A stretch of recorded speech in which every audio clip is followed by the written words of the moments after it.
नमस्कार दोस्तों, कैसे हो आप सब। दोस्तों, अब तक हम अपनी एमपीपीएससी प्रीलिम्स एग्जाम की यूनिट 7 की सीरीज में बायोलॉजी अर्थात जीव विज्ञान, केमिस्ट्री अर्थात रसायन विज्ञान, इनके मौलिक सिद्धांतों की चर्चा कर चुके हैं, जिसे हमने किया है एमपीपीएससी यूनिट 7 की परीक्षा धाम पब्लिकेशन की पुस्तक से। ठीक, जिसका शीर्षक है विज्ञान एवं पर्यावरण।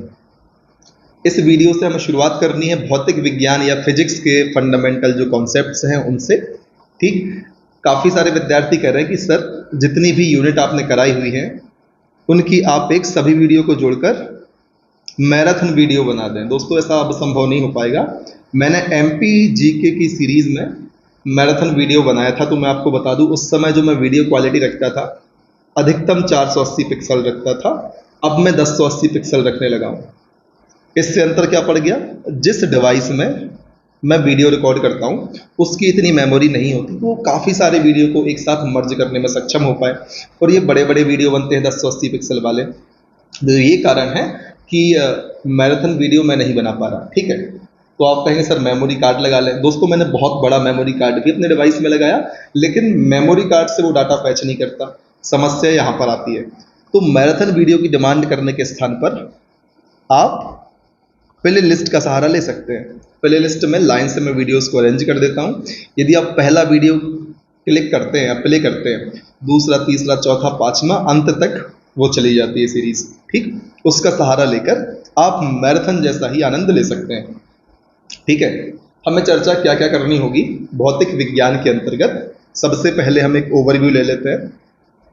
इसके अंतर्गत हम पढ़ेंगे फंडामेंटल सिद्धांत जो हैं, न्यूटन के गति के नियम, गुरुत्वाकर्षण के सिद्धांत, केपलर के नियम, भौतिक राशियां और उनके मापन की चर्चा होगी, पदार्थ के गुण, तरंग और उसके प्रकार, प्रकाश दर्पण और लेंस एवं मिसलेनियस जो बातें होंगी, इन सब की चर्चा की जाएगी इस टॉपिक के अंतर्गत। किसके अंतर्गत?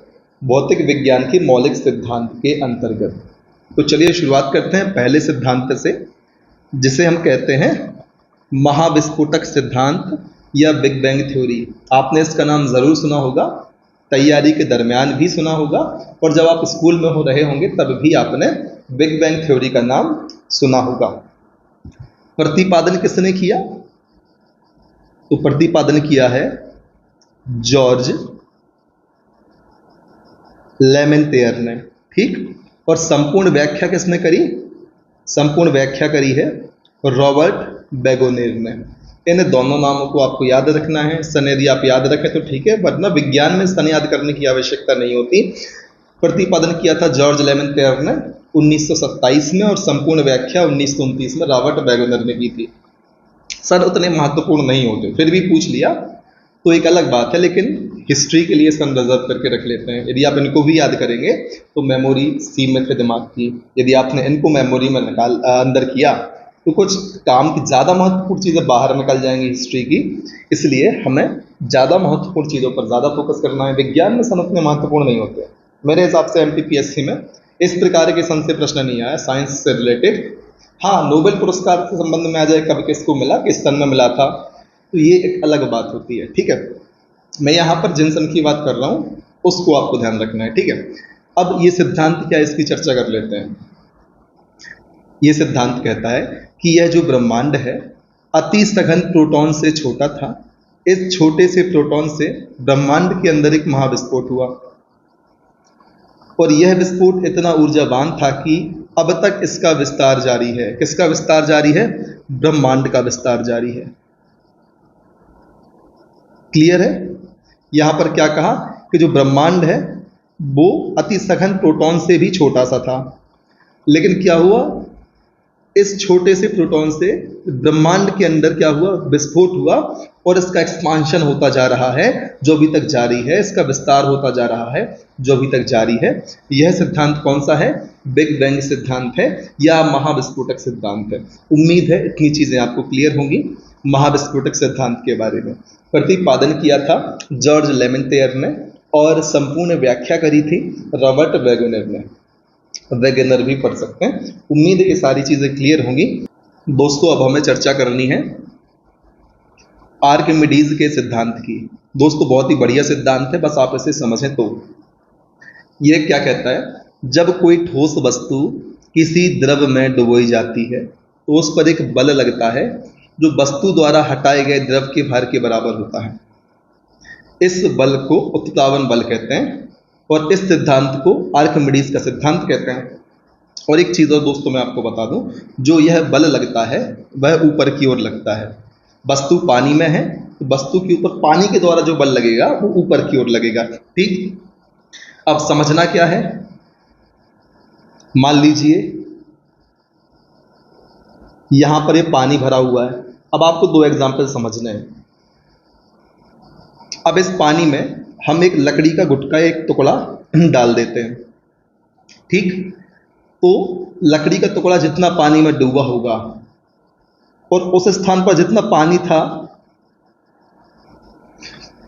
जिसका डिस्प्लेसमेंट, जिसका विस्थापन हुआ है, उतना बल इस लकड़ी के टुकड़े के ऊपर लगेगा और यह पानी में डूब नहीं पाएगा।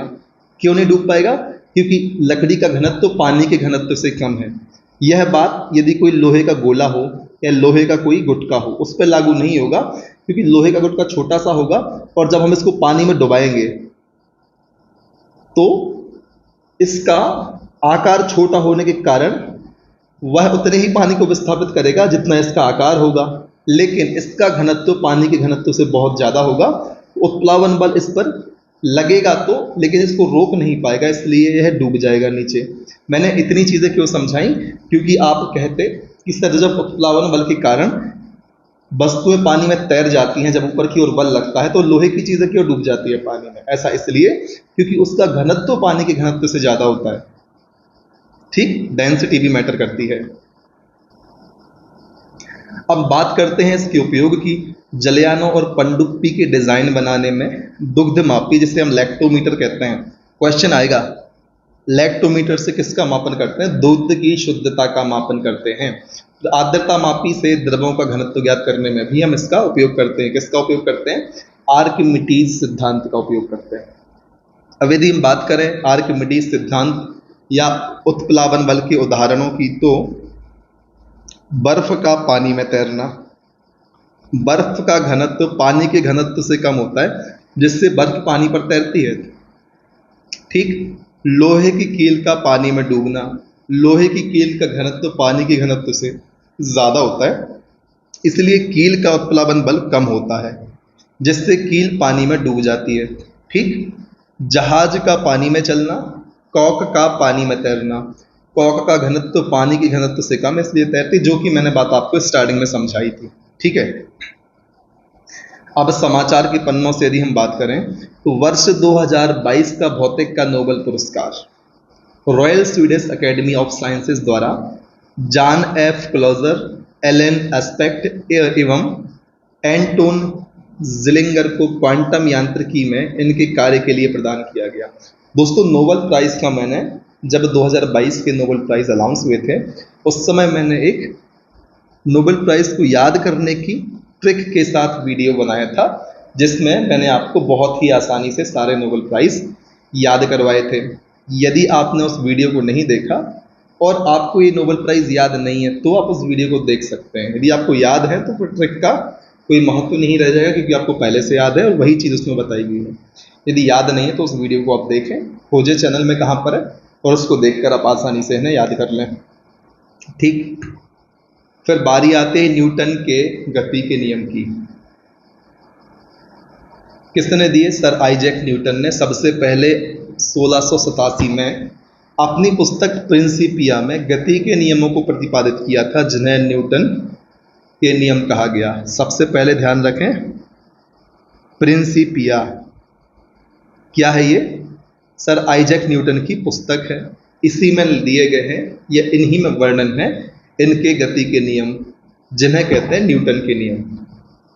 इनका पहला नियम क्या है, इसकी चर्चा कर लेते हैं। सबसे पहले तो ध्यान रखना है, पहले नियम को हम गैलीलियो या जड़त्व का नियम भी कहते हैं।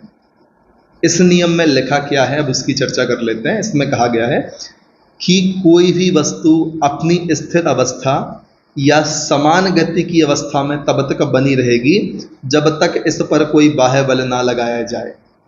यहाँ पर कहने का प्रयास किया जा रहा है, फॉर एग्जाम्पल यहाँ पर एक कोई वस्तु रखी हुई है, वो रुकी हुई है, वो चल नहीं रही है। तो यहाँ पर ये कहा जा रहा है कि कोई भी वस्तु अपनी स्थिर या समान गति की अवस्था में तब तक बनी रहेगी जब तक कोई बाह्य बल ना लगाया जाए। ठीक, जैसे कि यदि कोई वस्तु रखी हुई है, वो तब तक विस्थापित नहीं होगी जब तक बाहर से कोई उस पर बल ना लगाया जाए। तो अब आपके मन में सवाल आ रहा होगा कि सर यदि ऐसी बात है तो जो बाइक सड़क पर दौड़ती हैं वो तो अपने आप रुक जाती हैं, यदि हम उनको बंद कर दें और न्यूट्रल भी कर दें तो कुछ समय चलेंगी और रुक जाएंगी। वहां पर बाहर से कौन सा बल लग रहा है? तो दोस्तों वहां पर भी गाड़ी के टायर और सड़क के बीच में घर्षण बल लगता है जो गति की विपरीत दिशा में काम करता है। तो वहां पर भी घर्षण बल बाह्य बल के रूप में काम करता है, तो गति को धीमा कर देता है अपने आप। यदि घर्षण बल 0 हो जाए और आप किसी चाहे बॉल हो या किसी भी चीज को धक्का देंगे तो समान गति से लगातार आगे बढ़ता रहेगा। इस बात को आप ध्यान रखें। ठीक, यहाँ पर यही कहा जा रहा है कि स्थिर अवस्था एवं समान गति की अवस्था तब तक बनी रहेगी जब तक कोई बाह्य बल ना लगाया जाए। ये कहता है प्रथम न्यूटन की गति का नियम। यह किसी वस्तु का वह गुण जो उसकी गति की अवस्था में किसी भी प्रकार का परिवर्तन का विरोध करता है, जड़त्व कहलाता है। दूसरे बिंदु में क्या कहा जा रहा है? हर वस्तु के अंदर एक गुण होता है जो उसकी गति की अवस्था का विरोध करता है। यह गति की अवस्था में किसी भी परिवर्तन का विरोध करता है, उसे हम कहते हैं जड़त्व या इनर्शिया। इसकी चर्चा, फॉर एग्जाम्पल यदि कोई कंबल जिसमें धूल के कण रखा हुआ है, आप उसको झटके से एकदम से झटकार दें तो कण अपनी जगह पर रहते हैं और कंबल अलग हो जाता है और कण कंबल से विस्थापित हो जाते हैं। मतलब जो कण थे, जो कंबल में थे धूल के कण, उनमें वह जड़त्व का गुण काम कर रहा था जिसके कारण वो अपनी अवस्था में परिवर्तन का विरोध कर रहे थे। ठीक, ये एक एग्जाम्पल हो गया जो उन कण को स्थिर अवस्था में रखना चाहता था। झटके से स्पीड बढ़ा दी जिस कारण से कण उससे अलग हो गए। एक चीज। दूसरी चीज, जब हम बस में या ट्रेन में सफर करते हैं तो सफर करते समय जब बस या ट्रेन चल रही होती है तो हमारी जो बॉडी है वो गति की अवस्था में आ जाती है, लेकिन जब एकदम से ब्रेक लगाया जाता है तो हम आगे की ओर झुक जाते हैं। क्यों? क्योंकि उस समय जो जड़त्व काम करता है वो हमारे शरीर को गति की अवस्था में बनाए रखना चाहता है, उसको रोकना नहीं चाहता। लेकिन एकदम से बस में ब्रेक लग जाता है तो हमारे शरीर को रुकना पड़ता है, इसलिए हमारा शरीर ब्रेक लगने के बावजूद आगे की ओर झुक जाता है। तो मैंने आपको दोनों एग्जाम्पल दिए कि जब कोई कण या वस्तु स्थिर अवस्था में है तो गति की अवस्था में जाने का विरोध करेगी, और जब कोई वस्तु गति की अवस्था में है तो वह स्थिर अवस्था का विरोध करती है। इन ही दो कंडीशन को हम कह देते हैं विराम का जड़त्व और गति का जड़त्व। चलिए अब हम इनकी चर्चा कर लेते हैं कि जड़त्व दो प्रकार के होते हैं, एक विराम जड़त्व और दूसरा होगा गति वाला, जिसकी हमने चर्चा करी। वस्तु का वह गुण जिस कारण वस्तु विराम अवस्था में रहना चाहती है। गिलास में पोस्ट कार्ड रखकर उसके मध्य से सिक्का रखकर कार्ड को झटके से खींचने पर सिक्का गिलास में गिर जाएगा। सिक्का विराम अवस्था में था, कार्ड भी विराम अवस्था में था, लेकिन आपने कार्ड को एकदम से खींचा तो सिक्के को साथ में आना चाहिए, लेकिन सिक्का फिर भी पानी में गिरेगा क्योंकि कार्ड को आपने झटके से खींचा है। और वस्तु का वह गुण जो विराम अवस्था में ही रहना पसंद करता था उसे कहते हैं विराम का जड़त्व। ठीक है, जे एग्जाम्पल जो मैंने आपको दिया, कंबल की धूल को डंडे से झाड़ना या खुद हाथ से बहुत जल्दी जल्दी झाड़ देना, किसी पेड़ को जोर से हिलाने पर पत्तियों का नीचे गिरना। उम्मीद है सारी चीजें क्लियर होंगी। अब दूसरा प्रकार है जड़त्व का गति का जड़त्व, वह गुण जिसके कारण गतिशील वस्तु गति की अवस्था में ही रहना चाहती है। जैसे कि तेज चलती हुई कार को एक ब्रेक लगा दोगे या रोक दोगे तो व्यक्ति आगे की ओर झुक जाएगा, क्योंकि पहले आगे की ओर बढ़ रहा था, अब ब्रेक लगा दिया तो ये चाहता है आगे की ओर बढ़ना ही, इसलिए ये आगे की ओर झुक जाएगा। ठीक, उम्मीद है इतनी चीजें क्लियर होंगी, एकदम बढ़िया तरीके से आपको समझ में आ गई होंगी। ठीक, अब हम बात करते हैं दूसरे नियम की। पहले नियम को हम क्या कहते हैं? गैलीलियो का नियम या जड़त्व का नियम।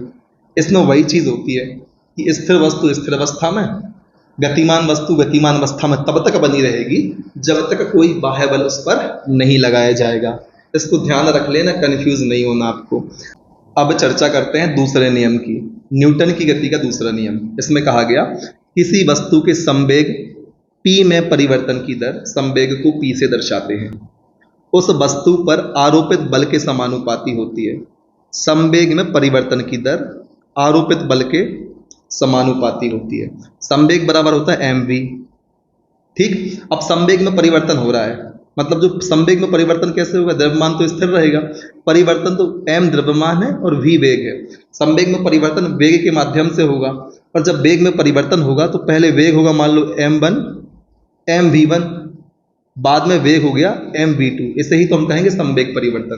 तो यहाँ पर द्रव्यमान तो कॉमन रहेगा लेकिन परिवर्तन सिर्फ वेग में होगा, और जब वेग में परिवर्तन होता है तो उसे हम त्वरण कह देते हैं। तो p के स्थान पर हम mv की जगह पर ma लिख सकते हैं क्योंकि वेग परिवर्तन हो रहा है। और यहाँ पर क्या लिखा है, संवेग परिवर्तन की दर। संवेग में द्रव्यमान तो स्थिर रहेगा, वेग परिवर्तित होगा, तो वेग परिवर्तन की दर को हम त्वरण कहते हैं, आगे हम पढ़ लेंगे। ठीक, तो वेग की जगह हम a लिख देंगे। अभी आपको समझ आएगा मैंने इतना आपको क्यों समझाया। ठीक, तो यहाँ कहा जा रहा है किसी वस्तु के संवेग में परिवर्तन की दर उस वस्तु पर आरोपित बल के समानुपाती होती है, जिसकी चर्चा हमने पहले कर ली थी। संवेग में परिवर्तन की दर आरोपित बल के समानुपाती होती है तथा संवेग परिवर्तन बल की दिशा में होता है। अब यदि आरोपित बल F है तो बल की दिशा में उत्पन्न त्वरण A है। त्वरण क्यों उत्पन्न हुआ, क्योंकि संवेग परिवर्तन हो रहा है। ठीक, संवेग परिवर्तन में वेग का परिवर्तन होता है, तो जब वेग परिवर्तन होता है तो उसे हम त्वरण कहते हैं। इसलिए कहा जा रहा है यदि आरोपित बल F है तो बल की दिशा में उत्पन्न त्वरण A एवं वस्तु का द्रव्यमान m हो तो न्यूटन की गति के दूसरे नियम से F बराबर ma, अर्थात न्यूटन के दूसरे नियम से बल का व्यंजक प्राप्त होता है। कैसे प्राप्त होता है इसको मैंने आपको पहले ही समझा दिया, मैंने पहले समझाया, बाद में इन सारे स्टेटमेंट को मैंने पढ़ा। उम्मीद है इतनी चीज़ें क्लियर होंगी। यदि समझ में नहीं आई तो कमेंट सेक्शन में बताएं, अलग से एक वीडियो, डेडिकेटेड वीडियो इस चीज़ को समझाने के लिए मैं आपके सामने प्रस्तुत कर दूंगा। अब उदाहरण की यदि हम बात करें तो क्रिकेट की बॉल कैच करते समय खिलाड़ी अपने हाथ पीछे की ओर खींच लेता है तो चोट लग जाती है। ये उदाहरण है गति के दूसरे नियम का। कराटे खिलाड़ी द्वारा ईंट की पट्टी, बर्फ की सिल्ली को तोड़ना, ये सब इसी के उदाहरण है। अब बारी आती है तृतीय नियम की। ये कहता है प्रत्येक क्रिया के लिए एक समान और विपरीत प्रतिक्रिया होती है। ठीक, जैसे कि आप कहीं बल लगाते हैं तो जितना बल आप लगाएंगे उतना ही बल उसी मात्रा में विपरीत दिशा में आपकी ओर लगेगा। फॉर एग्जाम्पल, बंदूक से गोली छोड़ते समय पीछे की ओर झटका लगता है, बंदूक आगे की ओर गोली छोड़ रही है, झटका पीछे की ओर लग रहा है। ठीक, यही चीज़ है प्रत्येक क्रिया के विपरीत। क्रिया क्या थी, गोली चलाई गई, उसके विपरीत एक समान मतलब उतना ही बल और विपरीत प्रतिक्रिया अर्थात विपरीत दिशा में होती है। इससे कहते हैं तृतीय नियम। रॉकेट का आगे बढ़ना, रॉकेट जो होता है सैटेलाइट या रॉकेट ऊपर की साइड उड़ता है लेकिन नीचे साइड भी गैस का प्रेशर होता है, जिसे हम रॉकेट न्यूटन के सिद्धांत में पढ़ेंगे, उसमें यही वाला नियम लगता है। अब ध्यान रखें, व्यवहारिक प्रश्न बन सकता है। कुएं से पानी भरते समय रस्सी के टूटने पर व्यक्ति पीछे की ओर गिरता है। अब ये कुआं है, ठीक, यहां से व्यक्ति पानी भर रहा है। ठीक, एक इंसान खड़ा हुआ है जो यहां से पानी भर रहा है, तो बाल्टी है। अब व्यक्ति क्या कर रहा है, व्यक्ति बाल्टी खींचने के लिए बाहर की ओर बल लगा रहा है, लेकिन आपने देखा होगा रस्सी टूटती है तो व्यक्ति आगे की ओर झुक जाता है। क्यों, हर क्रिया के विपरीत और समान प्रतिक्रिया होती है। नाव से कूदने पर नाव का पीछे की ओर खिसकना, ये सब इसके उदाहरण है। उम्मीद है आपको व्यवहारिक रूप से सारी चीजें समझ में आ गई होंगी। अब बारी आती है गुरुत्वाकर्षण के सिद्धांत की। मैंने स्टार्टिंग में आपसे पूछा था, यदि नहीं पूछा हो तभी पूछता हूँ, कैपिटल जी और स्मॉल जी में क्या अंतर है, ये क्या होता है, कमेंट सेक्शन में बताएं। हालांकि आपको दिख रहे होंगे अब शायद, फिर भी आप बता दें यदि आपने नहीं देखा तो। गुरुत्वाकर्षण के सिद्धांत। गुरुत्वाकर्षण पदार्थों द्वारा एक दूसरे की ओर आकर्षित होने की प्रवृत्ति है, खुद से ही आकर्षित हो जाते हैं, इसे ही कहते हैं गुरुत्वाकर्षण। पदार्थ द्वारा एक दूसरे की ओर आकर्षित होने की प्रवृत्ति को हम कहते हैं गुरुत्वाकर्षण, ग्रेविटेशन। सर आइजैक न्यूटन ने गुरुत्वाकर्षण के सिद्धांत का प्रतिपादन किया था। कब किया था, आपके काम का नहीं है फिर भी सुन लें, 1660 में किया था। कब किया था, 1660 में किया था। किसने किया था, सर आइजैक न्यूटन ने किया था। क्या है, पदार्थों द्वारा एक दूसरे की ओर आकर्षित होने की प्रवृत्ति ही गुरुत्वाकर्षण है। न्यूटन ने अपनी मौलिक खोजों के आधार पर बताया था कि केवल पृथ्वी ही नहीं अपितु विश्व का प्रत्येक कण एक दूसरे को अपनी ओर आकर्षित करता है। कणों के बीच कार्य करने वाले पारस्परिक आकर्षण बल को गुरुत्वाकर्षण तथा इससे उत्पन्न बल को गुरुत्वाकर्षण बल कहते हैं। क्या कहा जा रहा है? कणों के बीच कार्य करने वाला पारस्परिक जो आकर्षण है उससे हम गुरुत्वाकर्षण कहते हैं, ठीक। और इससे जो बल उत्पन्न होता है उससे कहते हैं गुरुत्वाकर्षण बल, ठीक है। अब हम चर्चा करते हैं संवेग संरक्षण के सिद्धांत की। इसके अनुसार यदि किसी वस्तु पर आरोपित सभी बलों का मान शून्य है, अर्थात परिणामी बल का मान शून्य है, तो वस्तु के संवेग का मान स्थिर रहेगा। रॉकेट का ऊपर जाना बराबर संवेग वाली दो गेंदों के आपस में टकराने पर गेंद का अचानक रुक जाना, ये उदाहरण है संवेग संरक्षण के सिद्धांत की। संवेग का मान स्थिर रहता है, ठीक है। दोस्तों, इस वीडियो में हम अपनी चर्चा को यहीं विराम देते हैं। अगले वीडियो में हम शुरुआत करेंगे गुरुत्वाकर्षण के सार्वत्रिक नियम से, ठीक। तब तक के लिए बने रहें हमारे साथ, हमारा सपोर्ट करें, मेहनत करते रहें, आगे बढ़ते रहें। तब तक ना रुकें जब तक आपको आपका लक्ष्य प्राप्त नहीं होता। जय हिंद, वंदे मातरम।